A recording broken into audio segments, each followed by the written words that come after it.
Assalamu alaikum, my dear family. When we chase the world and forget our creator, we lose not just moments but our soul. True peace is not in possessions or praise, it is only in Allah. आज इंसान ज़िंदगी की दौड़ में इतना engrossed हो गया है कि दुनिया के चंद लम्हे उसके लिए असली हैं। हम पैसा, स्टेटस, कंफर्ट और लोगों की तारीफ के पीछे इतना भाग रहे हैं कि अल्लाह ताला की याद एक कोने में चली गई है। और ये सबसे बड़ी ट्रेजेडी है कि हम अपने क्रिएटर को भूलकर उस दुनिया का पीछा कर रहे हैं जो एक दिन ख़त्म हो जाएगी। जो दिल में खुदा हो वो दिल कभी खाली नहीं होता। दुनिया के सहारे तो हर रोज़ बदलते हैं। हम रोज़ लोगों की वैलिडेशन और सोशल अप्रूवल का इंतज़ार करते हैं और फिर कहते हैं दिल बेचैन क्यों है। हम बाहर सुकून ढूंढते हैं लेकिन ये बात भूल जाते हैं कि सुकून तो सिर्फ अल्लाह की याद में है।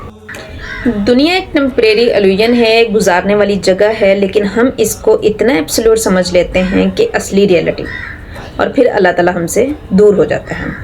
दिल को सुकून तब मिलता है जब वो अल्लाह ताला की याद के साथ जुड़ता है।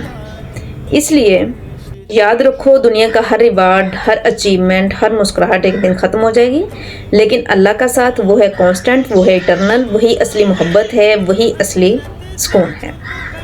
इसलिए रुक जाओ, अपने दिल को रीसेट करो और अपने रब की तरफ लौट जाओ जो तुम्हें बेहिसाब मोहब्बत से बुलाता है, क्योंकि वही असली ज़िंदगी है, वही रोशनी है, वही मोहब्बत है, वही सब कुछ है। दुआ में याद रखें। जज़ाकल्लाह।